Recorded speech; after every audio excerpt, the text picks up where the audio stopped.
Bonjour à tous et bienvenue dans cette nouvelle vidéo série Automate programmable industriel. Je suis le docteur Xiz Lucien et aujourd'hui nous allons explorer les fondamentaux des systèmes automatisés.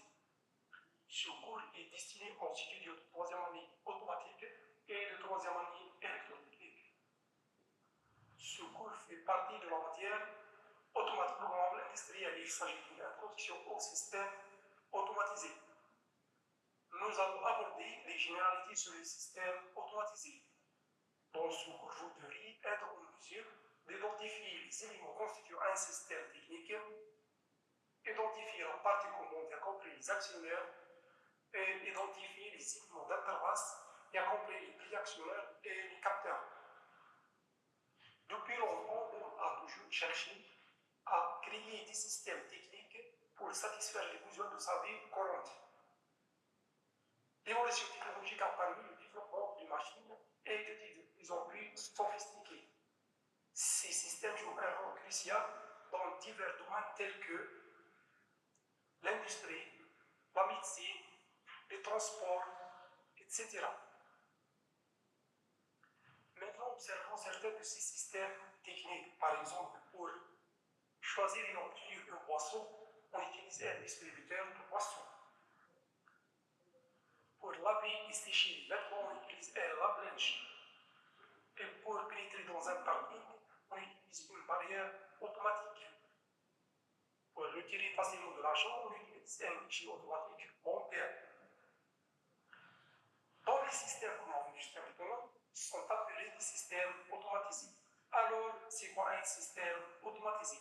Un système automatisé est un système technique mécanique capable de fonctionner sans la présence d'un humain. Pour le comprendre, voici le schéma, un schéma représentant une architecture de système de contrôle que l'on va utiliser pour l'automatisation industrielle. Cette architecture comprend les éléments essentiels que l'on peut trouver dans un système automatisé, à savoir le pupitre, la partie commande et la partie opérative.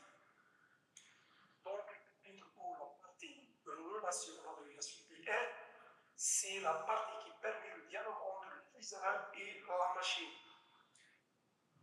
Parmi les fonctionnalités du pupitre, on a l'envoi des ordres à la partie commande, reçoit des informations de la partie commande et regroupe les composants de signalisation visuelle et au sonore.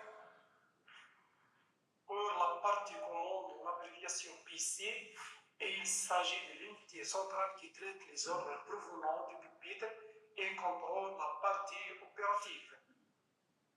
Toujours parmi les fonctionnalités et l'envoi des ordres à la partie opérative pour exécuter des actions spécifiques.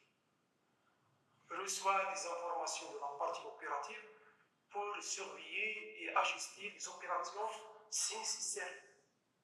Communique avec le pupitre pour fournir des mises à jour sur l'état du système et tout retour d'informations.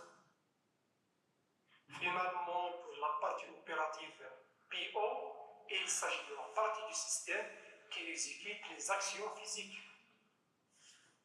Parmi les fonctionnalités de la PO, elle réalise des mouvements, des actions et exécute les ordres reçus de la partie commande.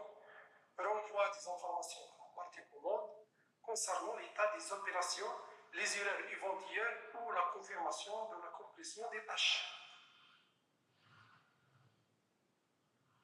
Le flux d'informations et d'ordre est bidirectionnel entre chaque composant, garantissant que les ordres sont exécutés correctement et que l'état du système est continuellement surveillé et mis à jour.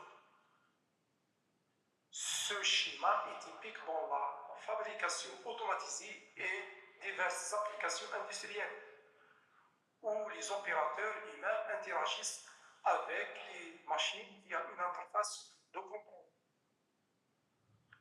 Passons maintenant à citer les contenus de chaque composant du système automatisé. Le pupitre comprend des capteurs opérateurs tels que les boutons poussoirs, les interrupteurs et des commutateurs. Des composants de signalisation tels que des voyants, les menus, les gyrophares, et des klaxons, décompose les visualisations telles que des écrans vidéo, des terminaux et des moniteurs. La partie commande comprend des éléments comme les automates programmables industriels, les séquenceurs pneumatiques et les micro-ordinateurs. La partie opérative comprend des actionnaires tels que des vérins, des moteurs, des résistances chauffantes et des préactionnaires comme des distributeurs, des contacteurs, des relais, etc. Les capteurs machines comme les fins de course de vérins, détecteurs de position, etc. Nous arrivons à la fin de notre vidéo. Merci de votre attention. N'hésitez pas à poser des questions ou à partager vos réflexions pour rendre ce cours. Ensemble, nous explorerons des merveilleux mécanismes des automates programmables industriels. À la prochaine vidéo. Si on est fini pour celle-ci, merci beaucoup et à très bientôt.